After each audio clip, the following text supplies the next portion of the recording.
ہمارے اتحاد تنظیمات کے ناظم یعنی جنرل سیکرٹری حضرت مولانا حنیف جلندری صاحب نے بہت ہی اچھی پرمغز لچھے دار تقریر کی، اور اس طرح کی تقریر تھی کہ جیسے پنجابی میں کہا جاتا ہے جلسہ لٹ لیا انہوں نے۔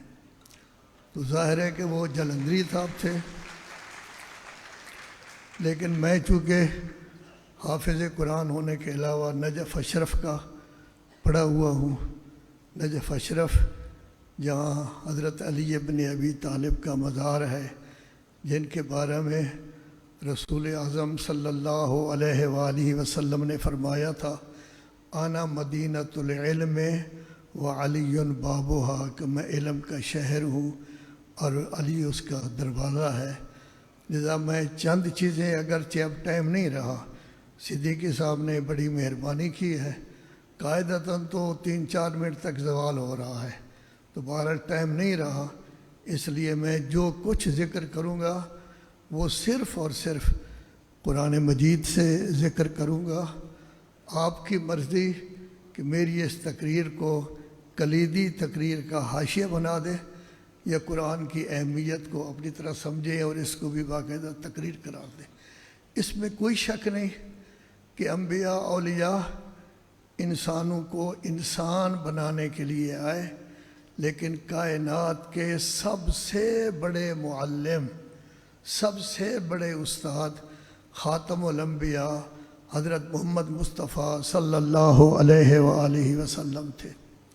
سب سے بڑے معلم وہی تھے جن کو معلم اول بھی کہا جا سکتا ہے، معلم کائنات بھی کہا جا سکتا ہے۔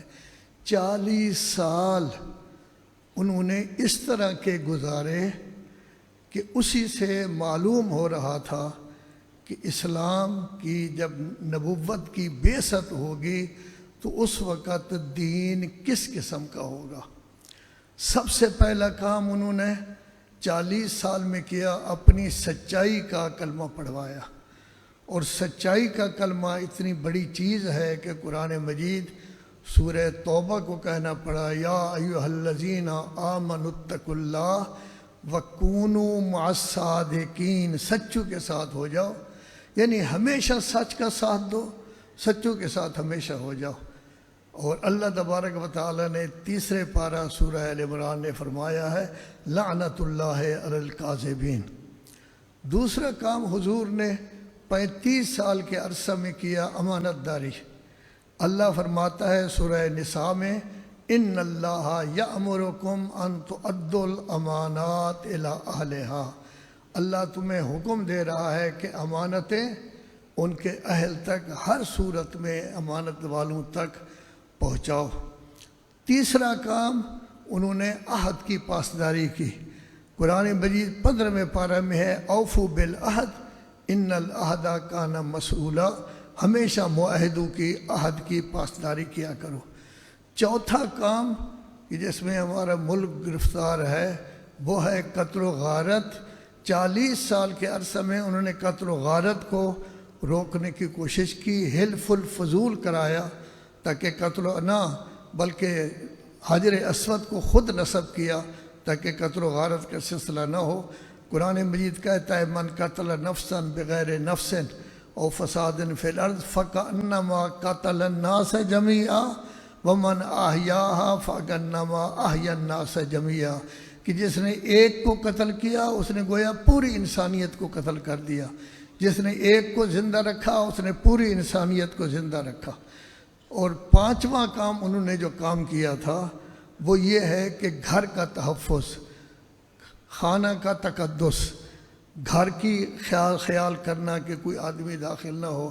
یا ایھا الذین آمنوا لا تدخلوا بیوتا غیر بیوتکم حتی تستأنسوا اہلھا وتسلموا علی اہلھا، کبھی کسی گھر میں داخل نہ ہو، پہلے سے اطلاع دو میں آ رہا ہوں، سلام کرو، اور اس کے بعد، اور ایک عجیب بات اس کے بعد ہے، اگر آپ بڑی معزز شخصیت ہیں کسی کے گھر میں گئے ہیں، وہ کہتے ہیں حضور میں اس وقت آپ کا استقبال نہیں کر سکتا، گھر میں آپ کو میں چائے نہیں پلا سکتا، تو قرآن یہ کہتا ہے کہ اگر آپ کے دل میں یہ خیال نہ آئے کہ اس نے غلط کام کیا ہے، گویا آپ کی فطرت پاک ہے، اور اگر یہ دل میں خیال آ جائے کہ نہیں اس نے غلط کیا ہے تو پھر اس کا مطلب یہ ہے کہ آپ کی فطرت ہی پاک نہیں ہے۔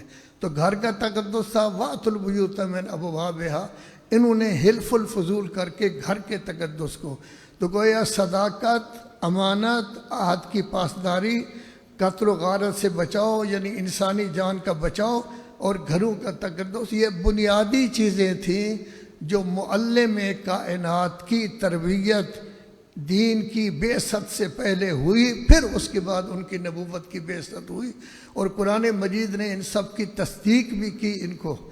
آج آیا ہم میں صداقت ہے؟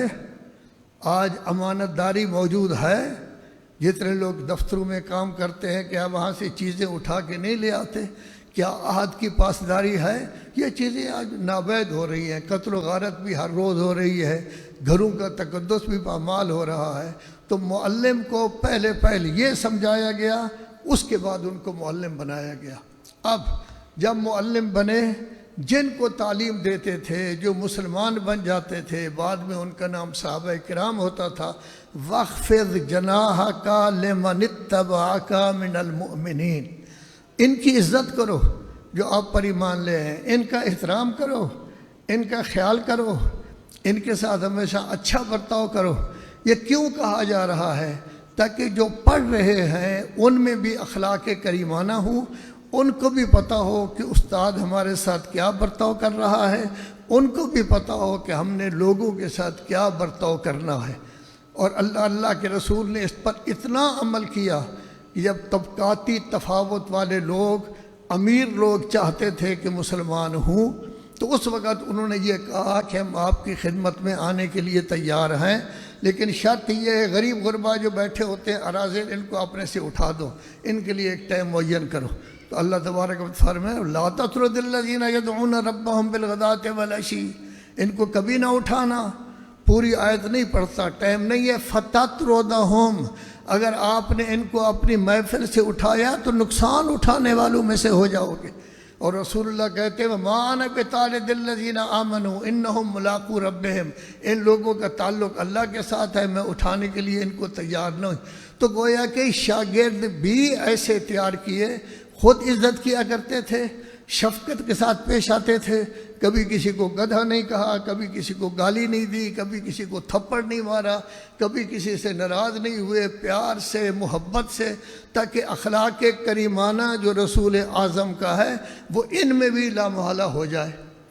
اور آپ دیکھتے ہیں خواتین ماشاءاللہ بہت زیادہ تعداد میں موجود ہیں، اور آج کل پڑھائی میں دینی مدارس ہوں تب بھی خواتین آگے جا رہی ہیں، اور اگر کالج یونیورسٹی ہوں تو اب بھی خواتین آگے جا رہی ہیں۔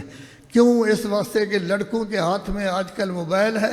جیسے پرانے زمانے میں بٹیر ہوتا تھا، یہاں لے کر سارا دن پھرتے تھے، آج کل موبائل سے پھرتے ہیں، خواتین پڑھتی ہیں۔ ان کی کوئی عزت نہیں تھی، ان کا کوئی احترام نہیں تھا، ان کو زندہ درگور کر دیا جاتا تھا۔ جب بچی پیدا ہوتی وَإِذَا بُشِّرَ أَحَدُهُم بِالْأُنثىٰ ظَلَّ وَجْهُهُ مُسْوَدًّا وَهُوَ كَظِيمٌ، جب کسی گھر میں بچی پیدا ہوتی تو اس کا چہرہ سیاہ ہو جاتا، غصے سے لال پیلا ہو جاتا، یتوارا من القوم، بھاگ جاتا تھا قوم سے۔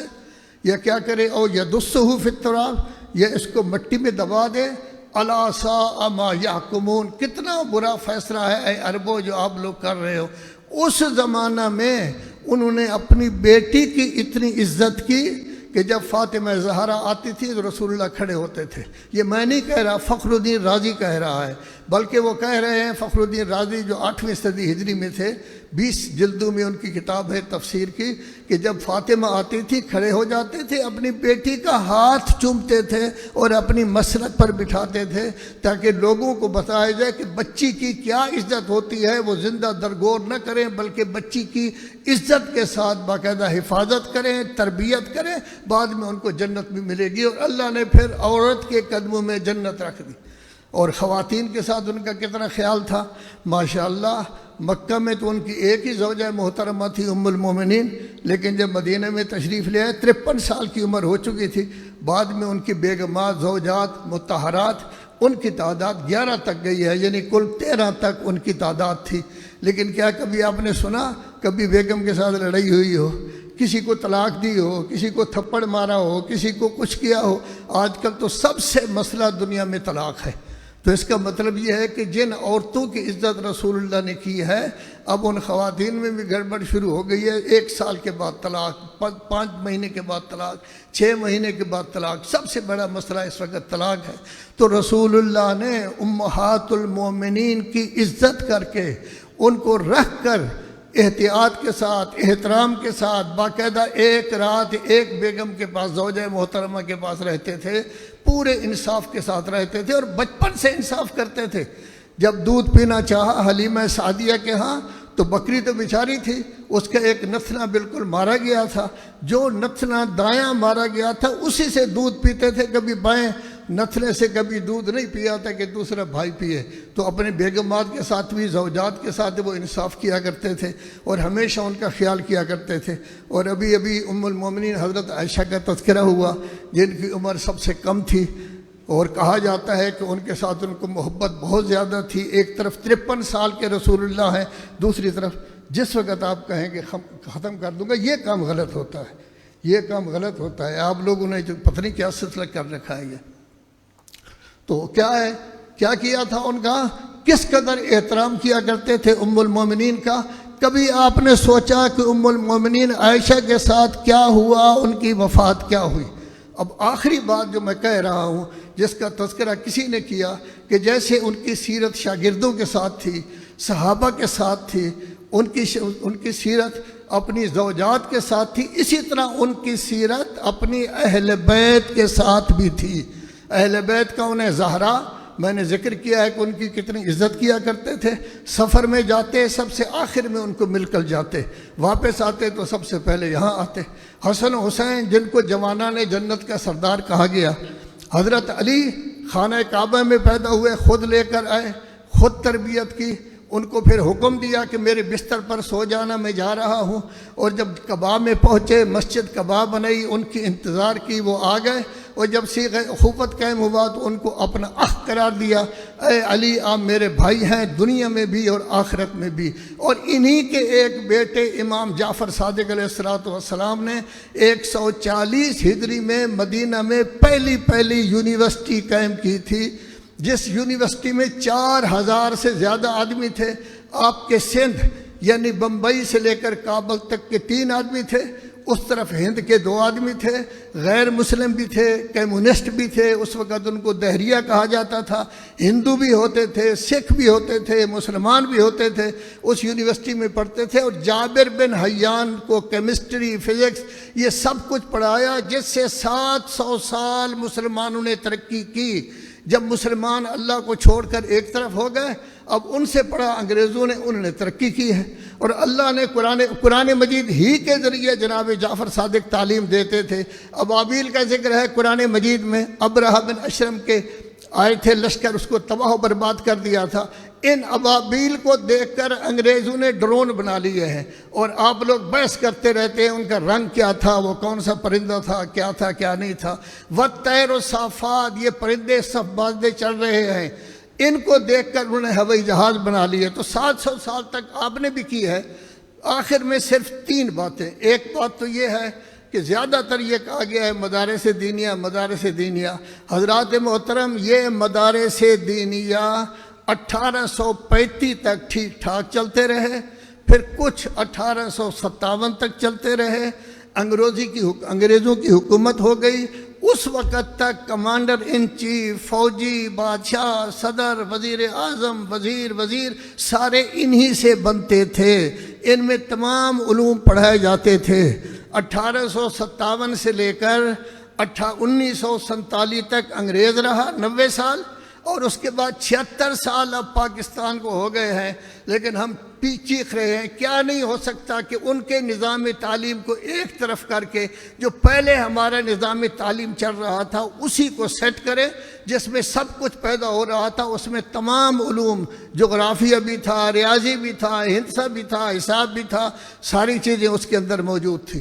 ایک دوسری چیز جو میں نے کہنی ہے وہ یہ ہے کہ سیرت النبی کانفرنس ہو رہی ہے، اس میں آپ کون ہیں؟ صرف سنی شیعہ بیٹھے ہوئے ہیں اور تو کوئی آدمی نہیں ہے۔ کیا رسالت مآب نے یہودیوں کے ساتھ میثاق مدینہ نہیں کیا تھا؟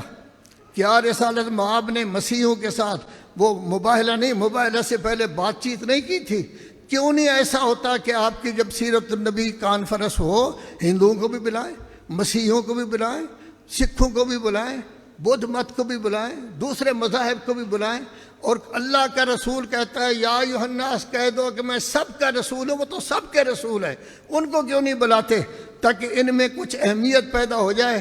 اور وہ لوگ بھی اپنی سینکڑوں کتابیں ہندوؤں کی موجود ہیں، بدھ مت کی موجود ہیں، عیسائیوں کی موجود ہیں، رسالت مآب کے بارے میں، اسلام کے بارے میں بڑی اچھی اچھی کتابیں موجود ہیں، ان کو آپ بلا سکتے ہیں۔ تیسری بات جو میں نے کرنی ہے وہ یہ ہے کہ سیرت النبی کو اہمیت دی جائے کچھ۔ سب سے پہلے تو یہ ہوا کہ 35 منٹ آپ لوگوں نے، منتظمین نے اس کو لیٹ کیا۔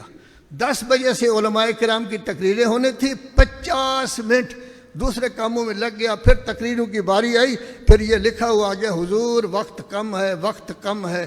کیوں نہیں پہلا کرتے کہ پہلے 35 منٹ ضائع کر دیے گئے، پھر 50 منٹ ضائع کر دیے گئے۔ آخری اور بالکل آخری بات جو کر رہا ہوں وہ جناب صالح حسین صاحب سے کر رہا ہوں۔ پہلی دفعہ میں نے ان کو دیکھا ہے، ان کے والد صاحب کے ساتھ، چودھری شجاعت کے ساتھ ہماری کافی ملاقاتیں ہوئی ہیں، بات چیت بھی ان کے ساتھ ہوئی ہے۔ ان کے والد چودھری ظہور الہی صاحب کو بھی ہم جانتے تھے، ان کو کبھی بھینس پر گرفتار کر دیا جاتا تھا، کبھی کسی وقت رات کے 1 بجے عدالت کھلتی تھی، ان کو رہا کر دیا جاتا تھا۔ سینکڑوں بھینسوں کا مالک ایک بھینس کی چوری کر کے وہ لے گیا ہے۔ یہ سارے چکر ایوب خان کے زمانے میں چلتے تھے۔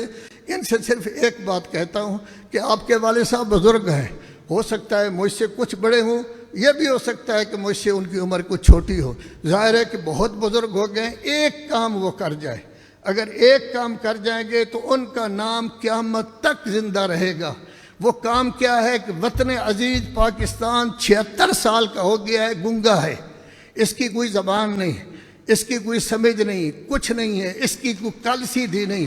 کم از کم اس کی زبان 196 ملکوں میں مجھے معلوم نہیں کہ اور بدبخت کوئی ملک ہے جس کی زبان نہ ہو سوائے بدبخت پاکستان کے۔